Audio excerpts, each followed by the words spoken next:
Harekrishna, everyone. Thank you very much for coming this evening.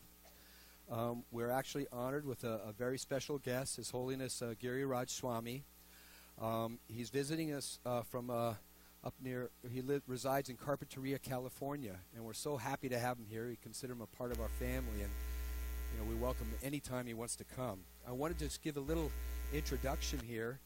Giriraja Swami had joined the International Society for Krishna Consciousness in 1969 and going to Boston University there. And after graduating, he became a disciple of Srila A.C. Bhaktivedanta Swami Prabhupada many, many years ago. And he's done so much service. He was assigned by Srila Prabhupada to be the temple president opening the Bombay Temple, and as a trustee of the Bhaktivedanta Book Trust, which is very near and dear to Srila Prabhupada, his books.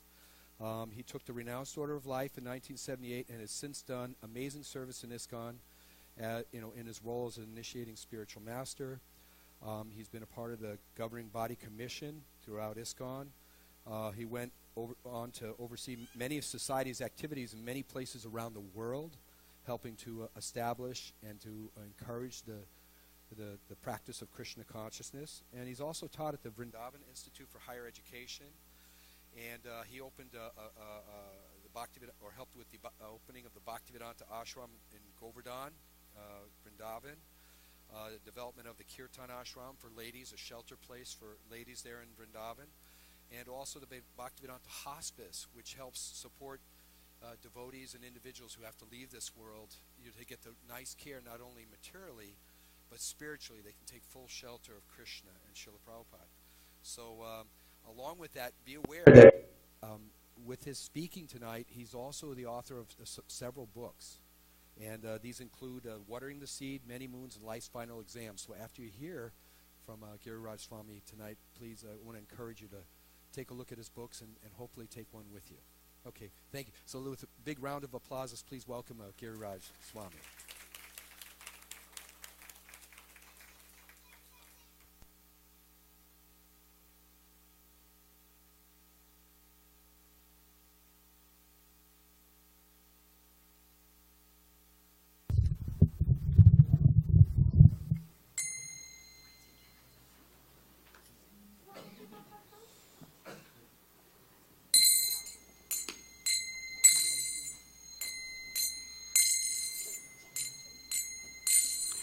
Vandeham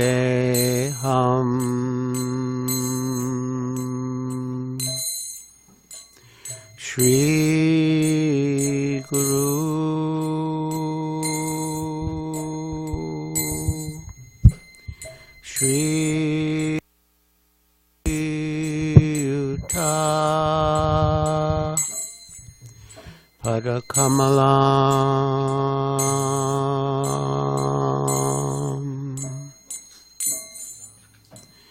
Shri Guru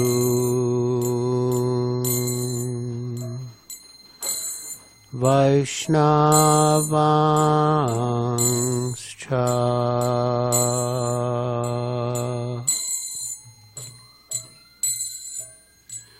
Shri Rupa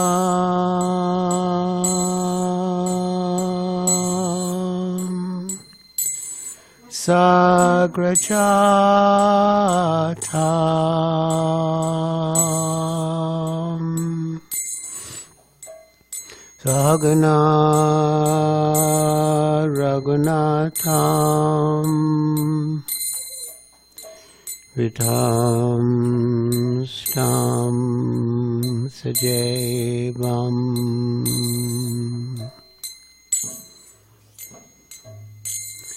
Sadvaitam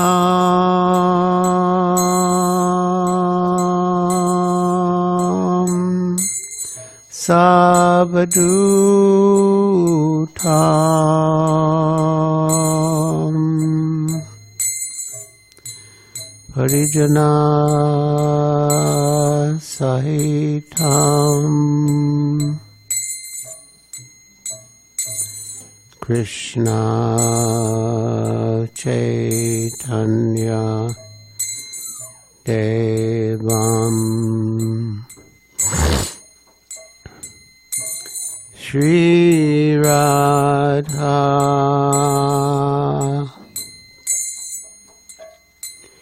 Krishna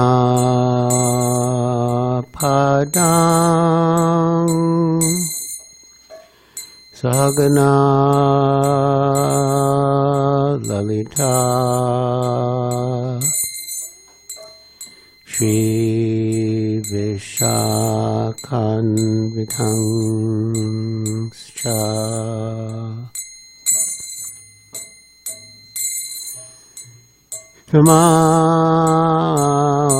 Tamam Vishnupadaya Krishna Prastaya Bhutale Srimate Bhakti Vedanta Swamin Iti Namine.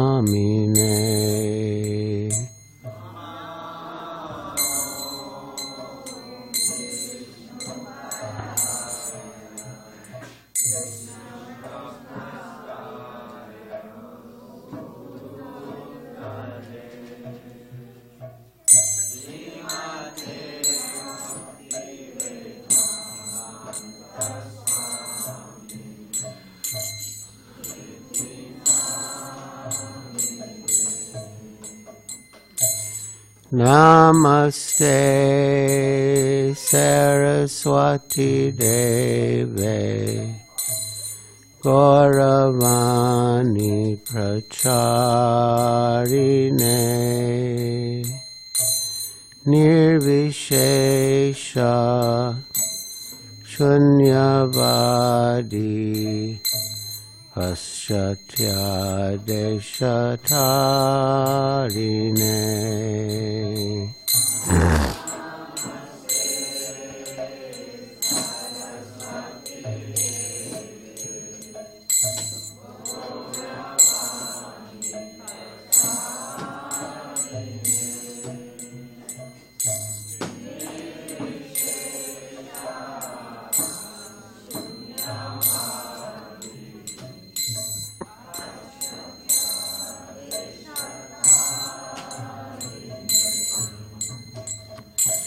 Sri Krishna Chaitanya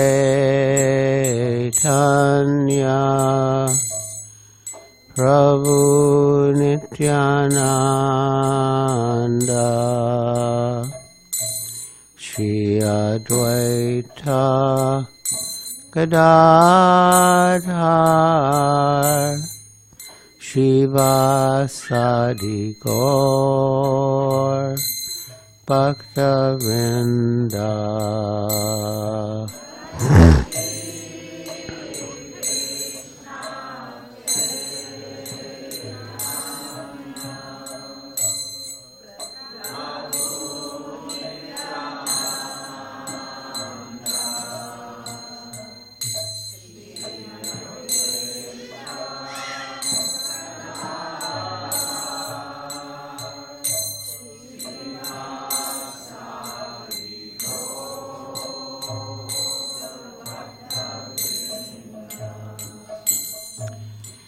Sri Krishna Chaitanya Prabhu Nityananda Shri Advaita Gadadhar Shivasadi Gaur Bhakta Vrinda.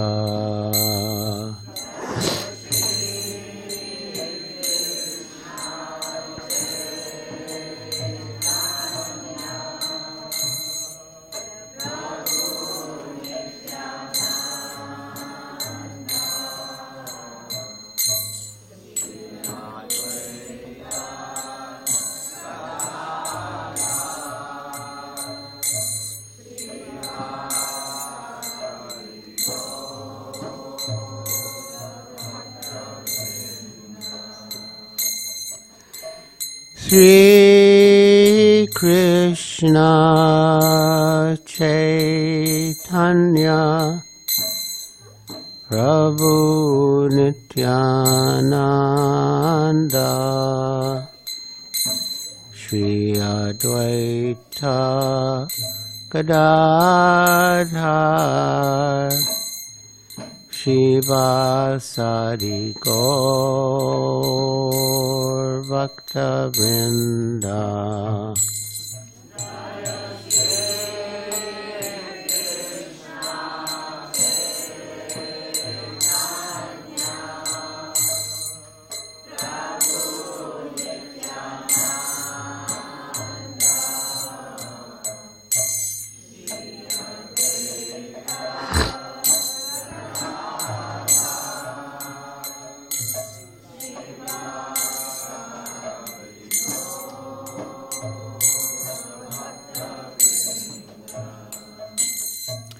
Hare Krishna, Hare Krishna, Krishna Krishna, Hare Hare, Hare Rama, Hare Rama, Rama Rama, Hare Hare.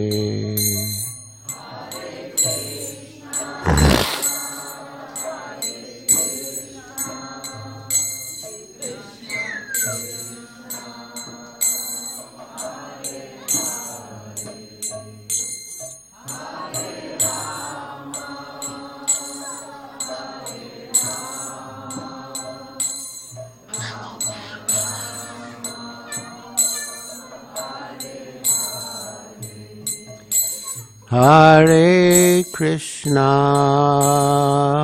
Hare Krishna, Krishna Krishna, Hare Hare, Hare Rama, Hare Rama, Rama Rama, Hare Hare.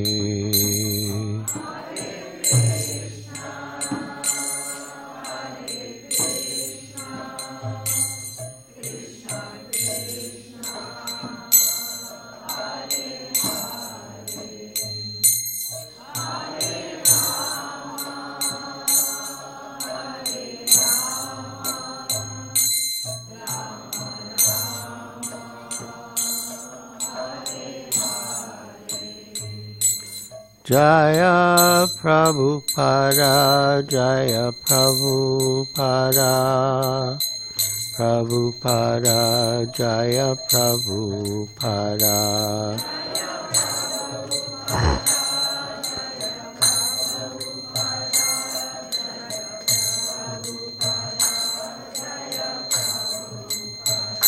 Jaya Prabhupada, Jaya Prabhupada, Prabhupada, Srila Prabhupada.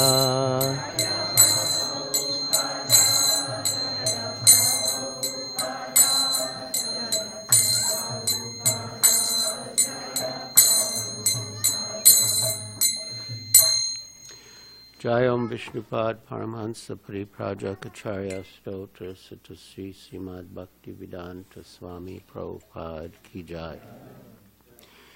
ISKCON founder Acharya Srila Prabhupada Ki Jai. Jayam Vishnupad Paramahansa Pariprajakacharya Stotra Sutta Sri Srimad Bhaktivedanta Saraswati Goswami Prabhupada Ki Jai. Anantakoti Vaishnavrinda Ki Jai. Namacharya Srila Haridas Thakur Ki Jai. Prem se kaho Sri Krishna Chaitanya Prabhu Nityananda Shri Advaita Gadadhar Shivasari Gaur Bhakta Vrinda Ki Jai. Shri Shri Radha Krishna Gopa Gopinath Shamakunda Radha Kunda Giri Govardhan Ki Jai.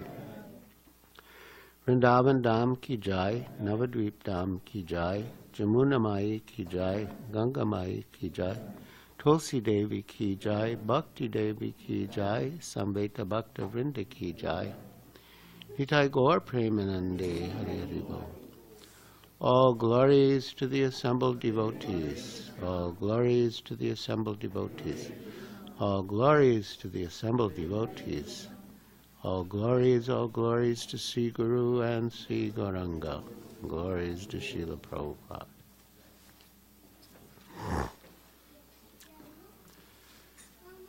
We are in the most auspicious month of Kartik, which is also known as Damodar. Just as there is a certain period of time in the day that is most auspicious for spiritual practices, which is known as Brahma Muhurta, and begins 1 hour and 32 minutes before sunrise. So too, there is a month in the year that is most auspicious for spiritual practices, and that is the present month of Kartik, or Damodar. And it is said that the value of one's spiritual practices performed during the month of Kartik is magnified 1,000 times. So you get a very good return for even a small investment. And today we are entering into the last 5 days of Kartik, which is called Bhishma Panchaka. And these 5 days are so auspicious that it is said that whatever you do in these 5 days, it's as if you had done it for the entire month of Kartik. So we should take advantage of this month and these 5 days. Now today is also a special day. Of course, it's Ekadasi, Utpana Ekadasi, and it is the disappearance day of one of our acharyas, or spiritual masters, in the disciplic succession, namely Srila Gaura Kishore Das Babaji Maharaj. You can see on the step of the altar beneath Sri Sri Radha Giriraja the 5 most recent acharyas in our line. So to the far right, when we face the altar, is Srila Jagannath Das Babaji Maharaj, then Srila Bhaktivinoda Thakur, then Srila Gaura Kishore Das Babaji Maharaj, whose disappearance is today, and then his disciple, Srila Bhaktisiddhanta Saraswati Thakur, and then his disciple, our spiritual master, Srila Prabhupada. So the first 4 were all living simultaneously.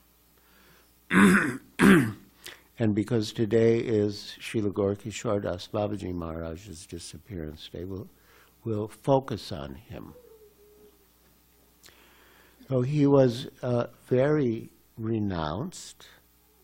In fact, each acharya has at least one pranam mantra, or like a mantra offering respects to them and glorifying them. So, Srila Gaura Kishore Das Babaji Maharaj, Namo Gaura Kishoraya, Sakshad Vairagya Murtaye. He is the personification of renunciation. And when you hear about his renunciation, you will be astonished, because it is wonderful. It is marvelous. Namo Gaura Kishoraya Sakshad Vairagya Murte Vipralamba Rasambode. Vipralamba means separation. Technically, there is Sambhoga, which is union, and then Vipralamba, which is separation. And in our line, coming from, well, Sri Madhavendra Puri and Sri Ishwara Puri and especially Sri Chaitanya Mahaprabhu, our line is very much in the mood of separation. And the underlying principle of separation is attachment. If you're attached to someone and they are absent, then you can feel separation. If there's no attachment, if there's no relationship, even if the person is absent, there's no feeling of separation. So our whole process is to become attached to Krishna, and Krishna includes his devotees. In fact, the first verse of the 7th chapter of the Bhagavad Gita begins, Maya Sakta Manaha Partha. Ashakti means attachment. Maya Shakti, with your mind attached to Krishna. And that verse, 7.1 of the Bhagavad Gita, was the verse on which Srila Prabhupada spoke most frequently. So we want to become attached to Krishna. And Krishna, as explained especially in the Nectar of Devotion or the Bhakti Rasamrita Sindhu, Krishna includes all of his expansions and entourage, his devotees. So, Namo Gaura Kishoraya Sakshad Vairagya Murtaye Vipralamba Rasambode Padambo Jayate Namaha. And we offer our obeisances unto his lotus feet. So Gaura Kishora Das Babaji was living in Vrindavan, very renounced. He hardly cared for eating or sleeping.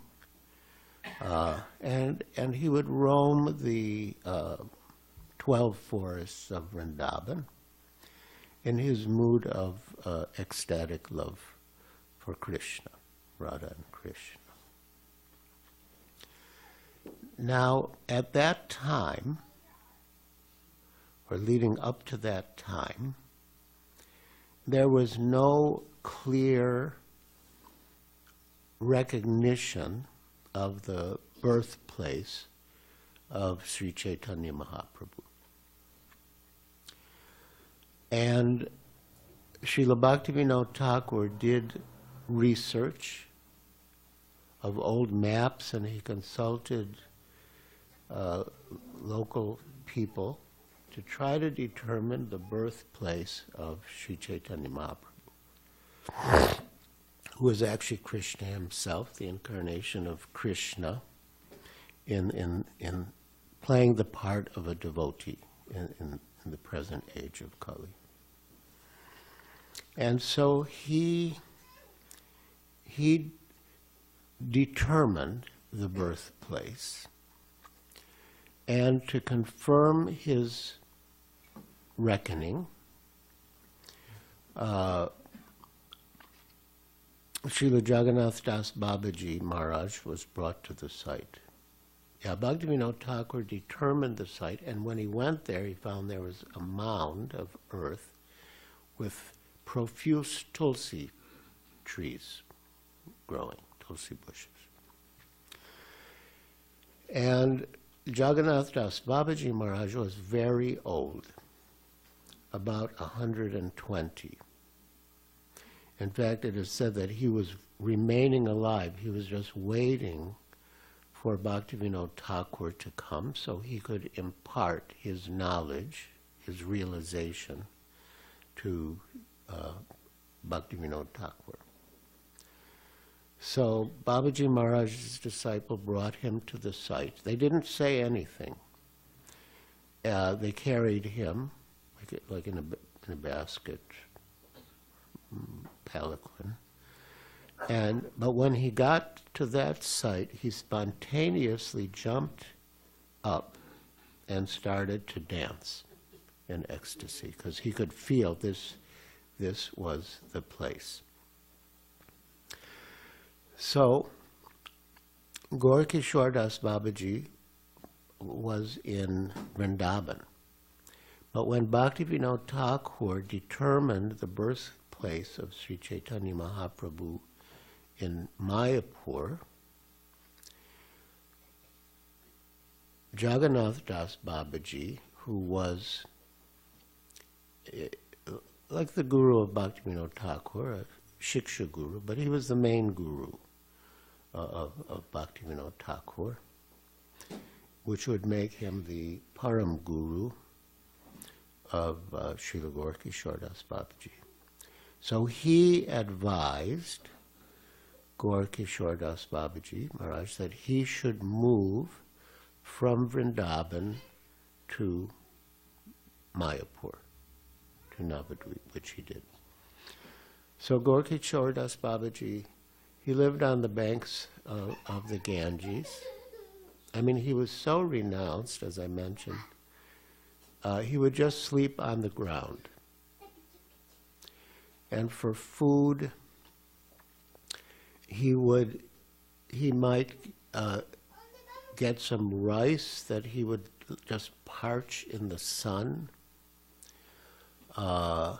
just whatever. And sometimes if there was nothing else, he would take some mud from the Ganges and ingest that. He was like so renounced.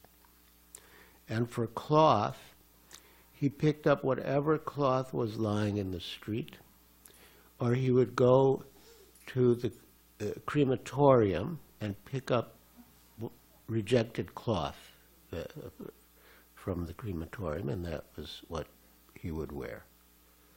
So that was externally, but internally, you know, he was absorbed in loving mellows of Radha and Krishna. Now, another feature of Gaur Kishore Das Babaji Maharaj is that he was not educated.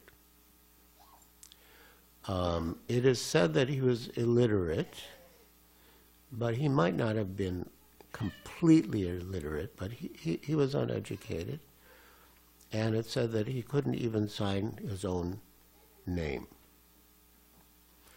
But because of his advanced realizations in Krishna consciousness, even learned scholars would approach him with difficult passages in the Shastra, and he would explain the significance and meaning. And sometimes people would come and read to him from the Shastra, and he would deliver very, you could say, learned discourses. And scholars and public servants would approach him with their questions.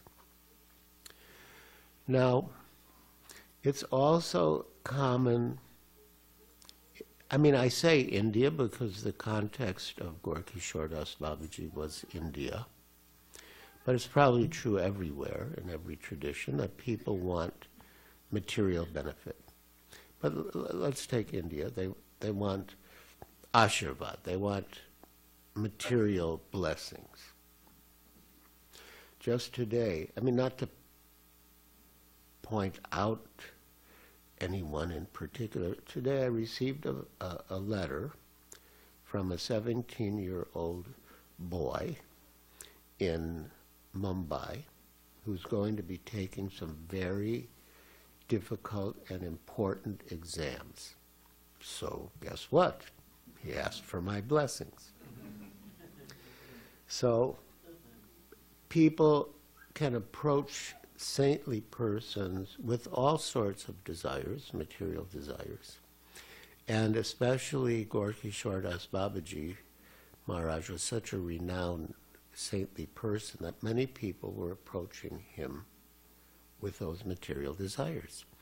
And he had no interest in giving these material ashirvads or meeting with these materialistic people. So to discourage them from approaching him, he set up his residence, if you want to call it, near a municipal lavatory, which, well, anyway, it discouraged people. It strongly discouraged people from coming to him with their material demands. And so he would be engaged in chanting. Now, his close friend was Bhaktivinoda Thakur. And in fact, Bhaktivinoda Thakur gave Gorkishore Das Babaji Maharaj a place to stay near his home, like on the grounds of his home in Navadvip and Gojumdvip. If you go on pilgrimage, parikrama, you can see all that at Bhaktivinoda Thakur's home in Gojumdvip. And Bhaktivinoda Thakur's son, Srila Bhaktisiddhanta Saraswati Thakur, was not just a learned scholar, but an extraordinarily brilliant person. He had a photographic memory. That means if he read something once, he would remember all of it. And when he was in school, he read all the books in the school library and memorized them all. So they had to buy new books just for him, to give him something to read. And at the age of 25, he compiled a treatise on astronomy or astrology called Surya Siddhanta. And in recognition of that work, he was given the name Siddhanta, Siddhanta Saraswati. So he was brilliant. And Gorkishore Das Babaji was uneducated, almost illiterate. And Bhaktivinoda Thakur, he was the first instructor of his son, Bhaktisiddhanta Saraswati. But it is the rule, or the etiquette, that the father doesn't give diksha to his son. Like, I think it's sort of like a rule, a doctor doesn't perform an operation on his wife or his kin. My uncle, Joe Teton, he was an obstetrician, and it said he delivered like half or more of the babies on the whole North Shore of Chicago, where he and I live. But he didn't deliver his own children.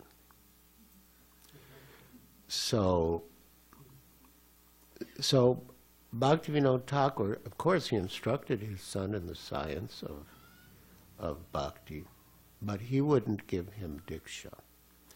And he instructed him that he should take diksha from Gorkishore Das Babaji, the illiterate fool.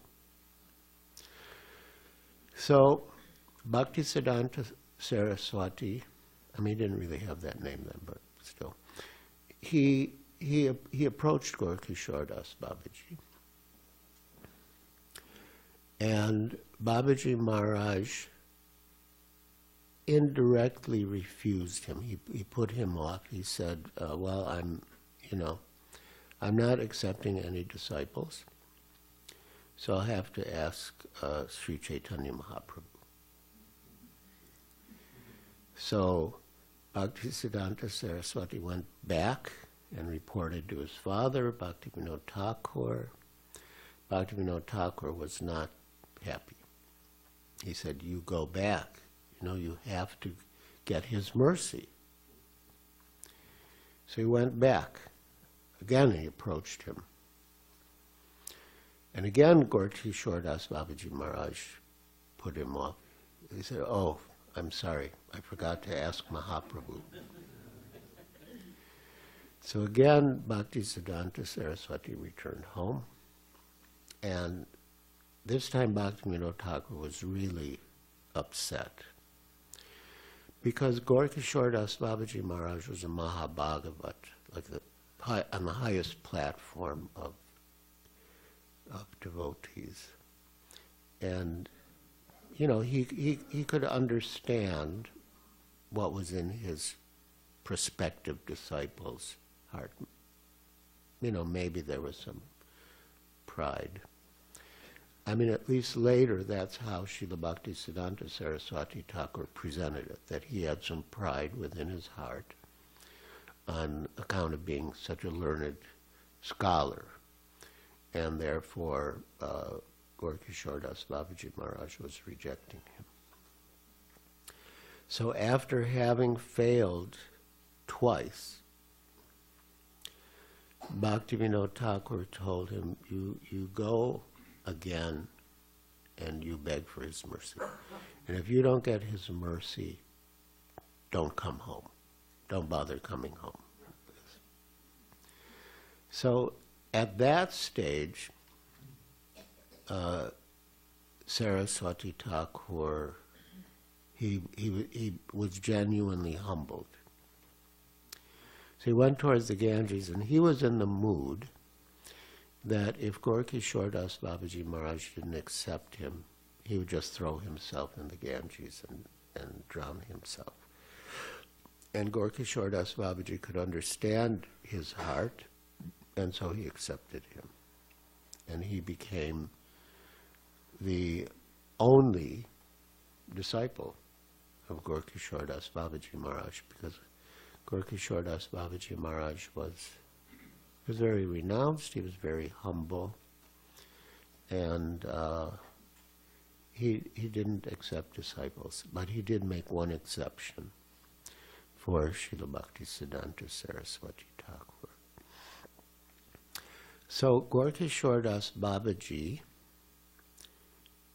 considered Calcutta to be a bastion of Kali Yuga. Bastion means what does bastion mean?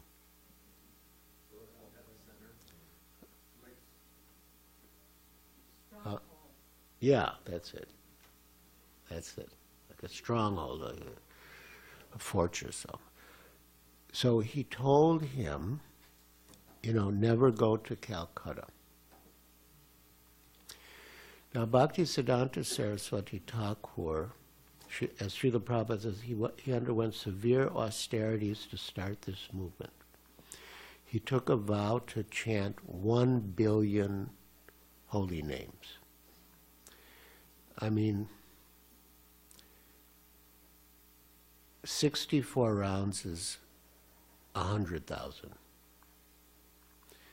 And anyway, someone can do the calculation.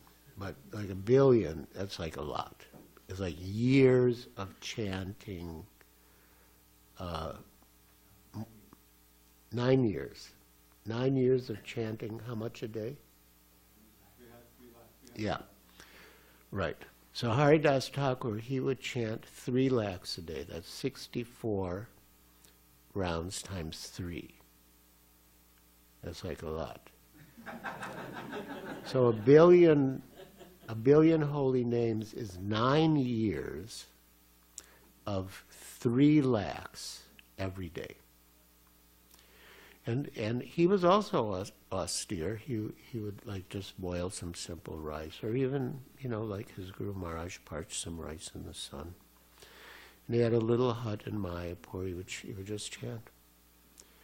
And if it rained, because rain would come through the roof of the hut, he would just sit under an umbrella chanting his billion names.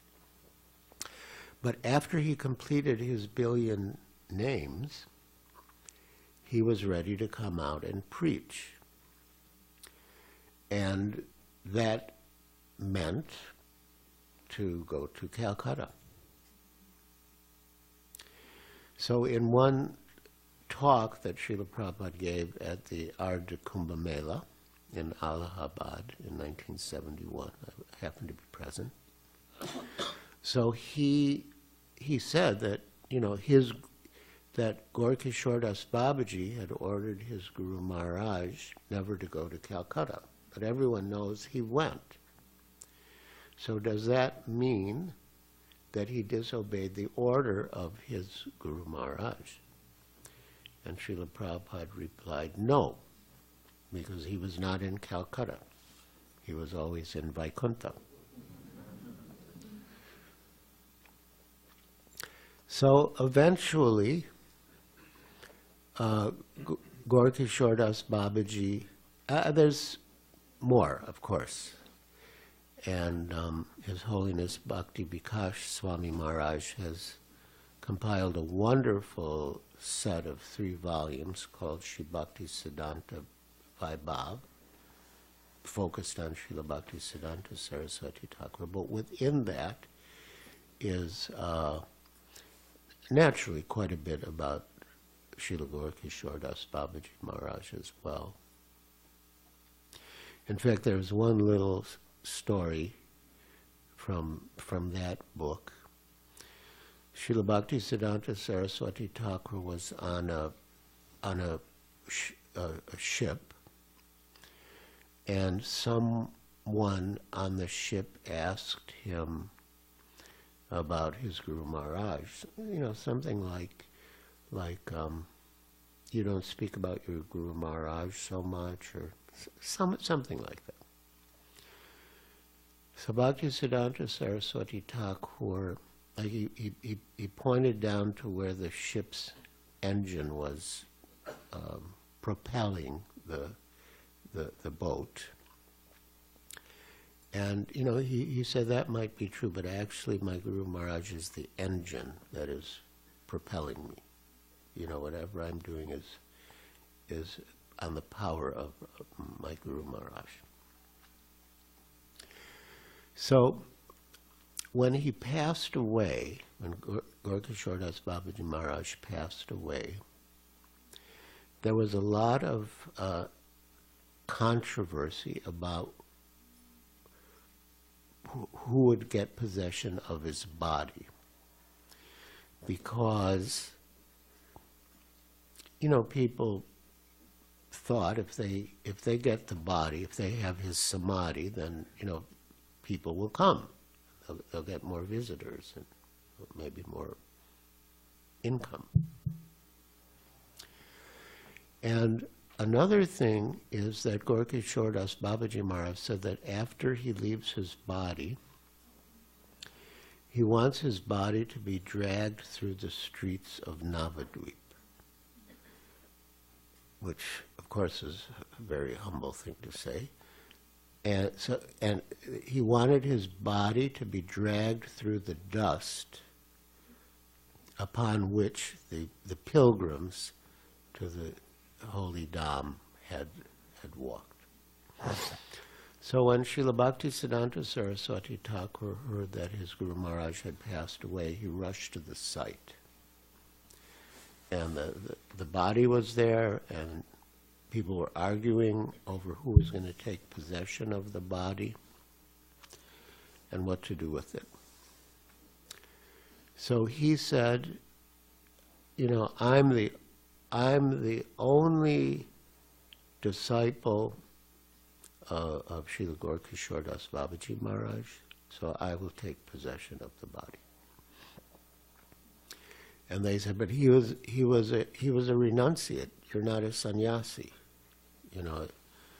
And Saraswati Thakur replied, I may not be a sannyasi, but I have been celibate from birth. And then he said, you know, who among you can say that you have been celibate even for the last year? And no one volunteered. And he said the last 3 months, no one volunteered. The last 1 month, no one volunteered. The last 1 week, no one volunteered. The last 3 days. So they were all sort of, whatever, humbled or humiliated, and they all just walked away. But then there was still the question that Gaura Das Babaji Maharaj asked that his body should be dragged through the streets. And Srila Bhaktisiddhanta Saraswati Thakur said, we have to understand this in the proper perspective.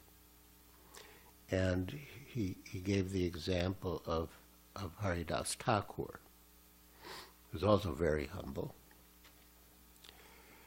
and how Chaitanya Mahaprabhu lifted up his body and carried his body and danced with his body. So he said, we shall carry the body of Srila Gaura Kishore Das Babaji Maharaj on our heads. So he took the body, and then he placed it in samadhi on the western side of the Ganges, the other side from Mayapur. But in the course of time, the course of the Ganges changed, and so the site of the samadhi threatened to be washed away. So Srila Bhaktisiddhanta Saraswati Thakur took the sacred remains of his spiritual master and brought it across to his mutt.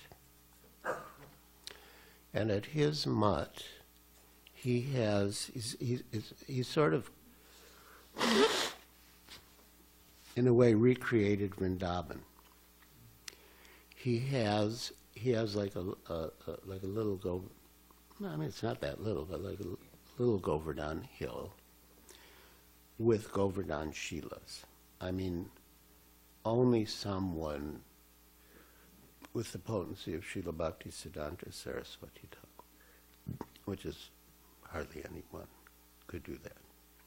I mean, it's said that if you take a stone, a Shila from Govardhan Hill, you must leave an equal amount of gold. It's not like a cheap thing you just go to Govardhan. Oh, I like that one. Let me fill your pockets with Shilas. But anyway, he had that potency. It's hard to describe how big it is, but it was, you know, I think maybe like the width of 2 of these arches and the length, maybe 3/4 of the temple room, but pretty big.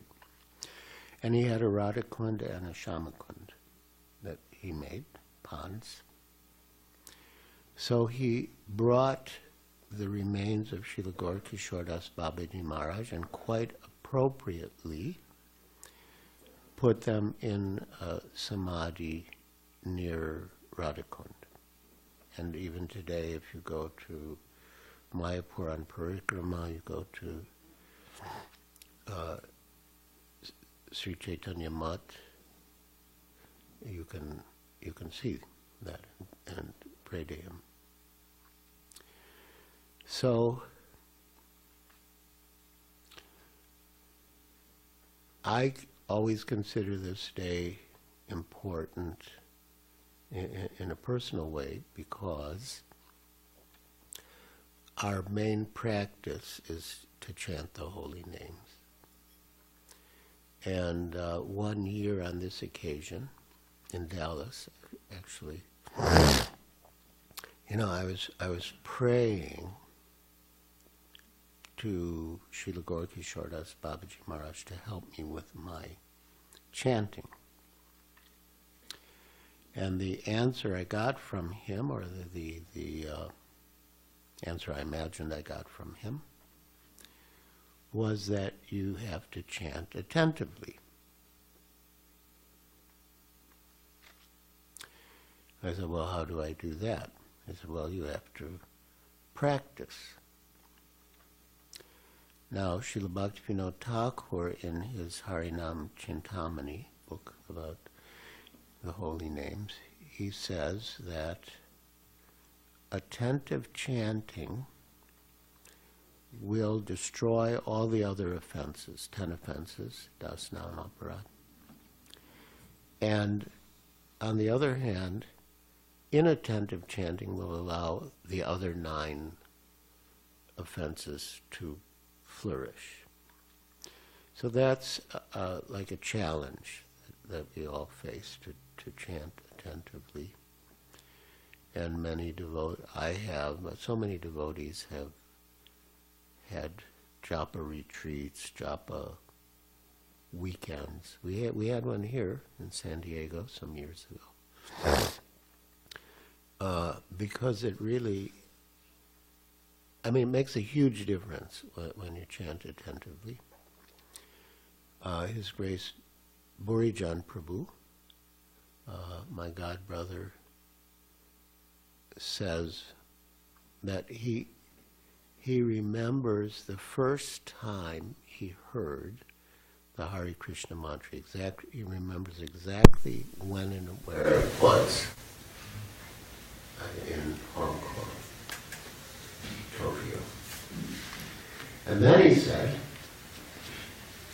that he had been chanting 16 rounds for 2 years before he heard it. And then he said, then I understood, oh, that's why they say you have to hear. Because it's like a whole different experience. So, as we've been discussing in relation to the Damodar Lila, Krishna was bound by the combination of 2 things. The ropes were always the width of 2 fingers too short. No matter how many ropes Mother Yashoda brought, they were still 2 fingers too short. But eventually Krishna, seeing her hard endeavor, became merciful to her and allowed her to bind him. So there are 2 words in that verse from Srimad Bhagavatam. One is parishram, which means hard labor, and the other is Krishna Kripa, which means Krishna's mercy. So when these 2 meet, our strenuous endeavor and Krishna's mercy, when these 2 meet, Krishna is bound. So somehow we're trying to, in a way, bind Krishna, we're trying to capture Krishna. In a way, we're really trying to capture our mind. But we're trying to capture Krishna in our mind or in our heart. And so it's that same combination, our endeavor and Krishna's mercy. We have to make that endeavor and at the same time pray for Krishna's mercy, which comes through parampara. And of course, rising early in the morning and chanting during Brahma Muhurta or the early hours before you get involved in your day's activity, that's very good. Chanting with other devotees is good, especially devotees who have taste. That's very good. But even other devotees. Because if we chant alone, it's very tempting to check our smartphones. See see what emails have come, what text messages have come, what the latest news is. So it's good to have people around. I mean, that's sort of the one side. The other side is they elevate your consciousness while you're chanting. And I've experienced this so much. Like, sometimes I have godbrothers stay with me at my small ashram in Carpinteria near Santa Barbara. So, I would be chanting, and then, like happened this one time, His Holiness the Swami came in. We were chanting together, so immediately I could feel my chanting was elevated, was buoyed up. And then at that time, I remember, because once it happened with Giriraja Swami, once it happened with Jayakota Swami. Well, let's say Jayakota Swami. Then he came in and we were chanting with him, and then our consciousness became still more elevated. So Bhaktivinoda Thakur recommends that to chant with devotees who have taste, faith. Well, taste is just a further development. Faith. And not to be distracted. He even recommends that if you can't stop from being distracted, you should put like a towel over your head so that you can't see it. So this is serious. It's not a joke to chant the holy name. You're chanting with people. They're like Mahatma Guru says, like one-handed chanting. like harekrishna. Oh, that's really good. Computer. Oh, that's so dusty. Okay, let's clean that up. Oh, how did that get there? But we should be totally focused when we chant. I mean, even doing everything we can externally, we still have to deal with the mind. But at least we should make the external arrangements favorable and then try to chant. And that's the clearing stage. There's 3 stages of chanting. The first is the offensive stage, the commit offense. And again, inattention is a critical one. And at least if you try to chant attentively, you're removing that offense. And removing that offense will remove the others. And just practice. Sure, probably that practice makes perfect, even in spiritual life. So yes, it's serious. Chanting in front of Tulsi is very good. You can't chant in the temple. I hope as far as possible, we should all have Tulsi plants. Chant in front of Tulsi. That was Haridas Thakur's program. Just chant in front of Tulsi. And pray for mercy. Hare Shama and Krishna Kripa. We make our endeavors and pray for Krishna's mercy, which really comes through Prabhupada. All right, thank you very much. Are there any questions or comments?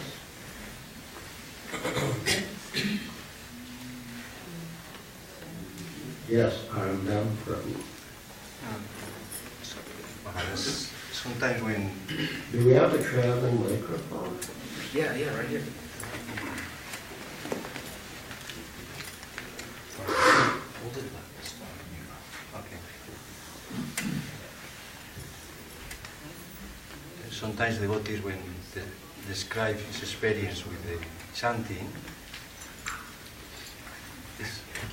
A little closer. sometimes when devotees describe his experience in the chanting, the holy names. Please turn it up closer. That mic is designed to be very close to the mouth. Hare Krishna. Hare Krishna. Can you hear me okay? Yeah. Okay. Okay. So a little closer. Sorry.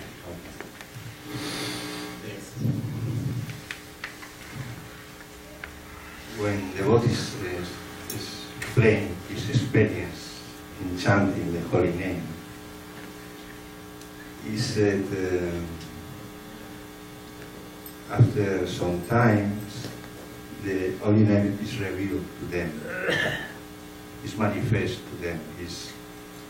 It takes sometimes it takes time, but after some time chanting with sincerity, the holy name is manifest.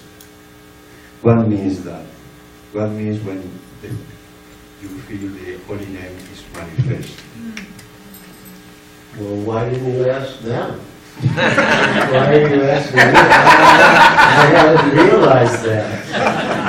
I heard when you lecture and other devotees lecture, he said that. So, but I'm curious what means the holy name. Well, on the highest level of pure chanting, Krishna reveals himself. That means you realize that the name is Krishna himself. That so his form is revealed, his qualities are revealed, his pastimes are revealed, everything. I mean, on that stage, by chanting, you actually enter the spiritual world. So, yeah. But really, our mood is separation. Once a devotee asked Srila Prabhupada, how can we tell if we're chanting, attentive, good rounds, with quality? How can we tell if we're chanting with quality? And Srila Prabhupada replied, when the quality comes, you won't have to ask. And then he said, what is the quality? Quality is asakti. There are different stages, like 9 stages, the Doshranha, Chita, Sadhu, Sangha, Tataha, Janakriya, then Anartha, Vritti, then Ruchi, and then Asakti, which is just prior to Bhava and Prema. So he said when the quality comes, there will be that Asakti and that feeling of separation. And Srila Prabhupada gave the example of Chaitanya Mahaprabhu.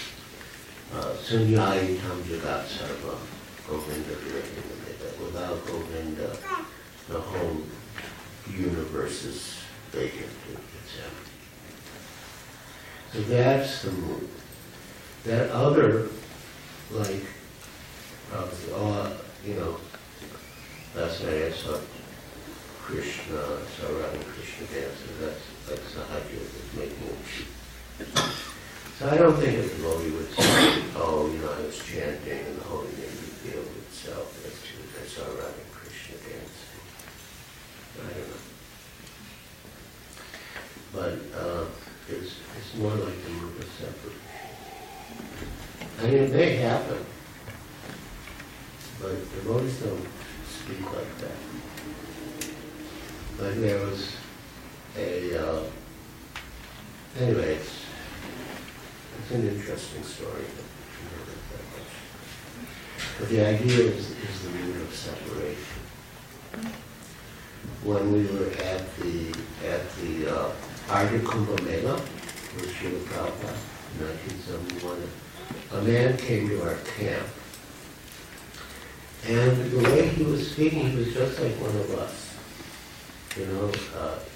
His spiritual practices and his understanding of the philosophy, everything was just like us, and we were quite impressed. So we told Srila Prabhupada about him, and Srila Prabhupada listened, and he appreciated what we were saying. And then we told Srila Prabhupada that the man said that he had seen Krishna. And Srila said, oh, then he may be a pretender. Because that's not our mood. That's not how we speak. Our mood is, hey Rad, hey Vajadevi, K Chalalite, hey Nanda Sino. Where are you? Hey Rad, oh Radha, Vajadevi, K, Queen of Vrindavan. Oh, son of Nanda Maharaj, where are you? Are you by the banks of the Yamuna, or are you at Govardhan Hill? That was the mood of the six Goswamis in executing Krishna consciousness. So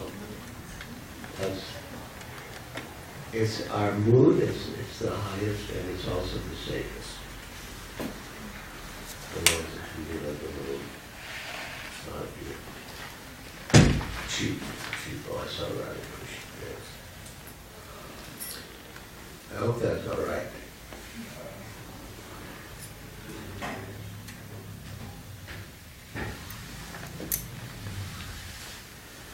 And another, it is a little different, but another way to realize Krishna is by taking prasad. Now, it sounds like I'm moving into the feast, which is soon approaching. But we, late 1970,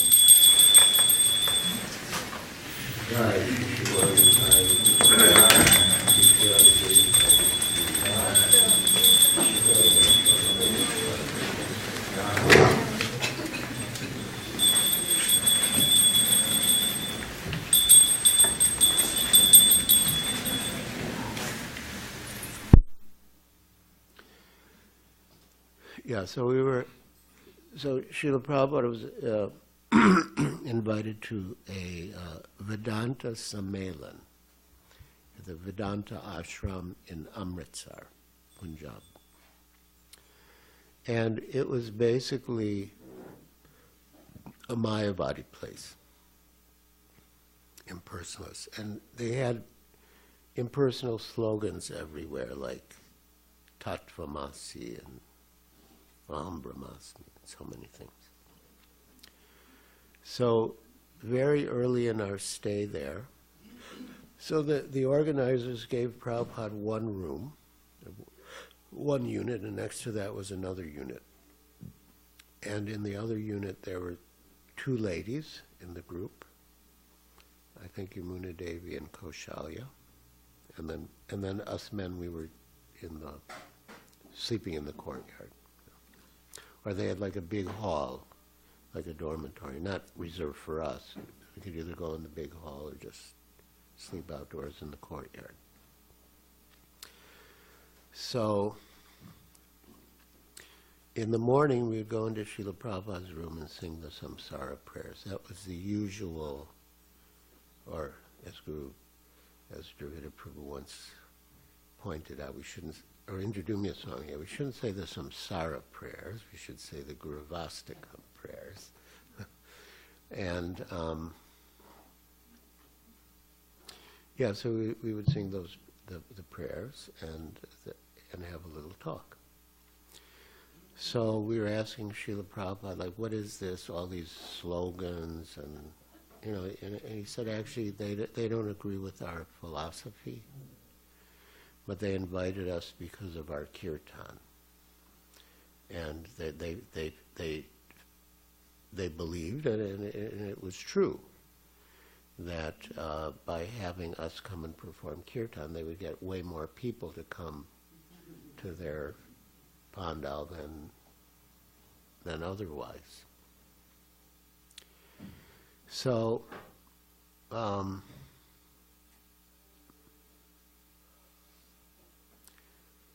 I remember Malati, but anyway, so she was doing the offering to Prabhupada's deities in his room, and it was, it was just a simple plate with fruit and some sweets. And Srila Prabhupada said,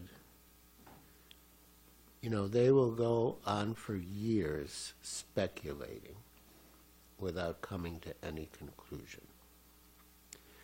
And we will realize God, and then he took a sweet ball from the plate and popped it in his mouth. He said, and we will realize God simply by eating.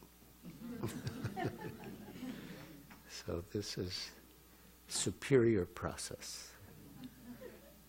Of course, chanting, hearing.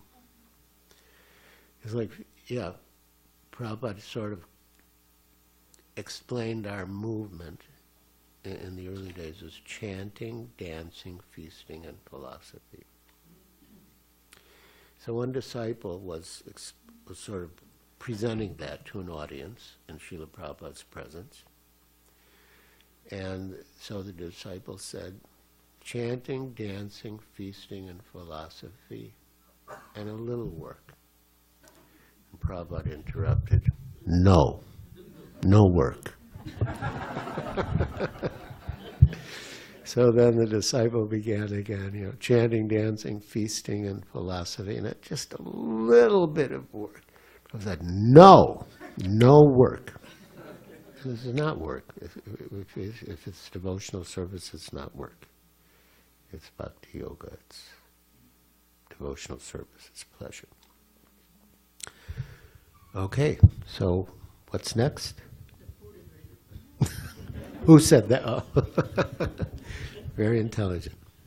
All right, so now we'll take prasad. I don't know if we say prayer or announcements or whatever. Oh, we'll do announcements a little later. We'll okay. for prasad, but we did want to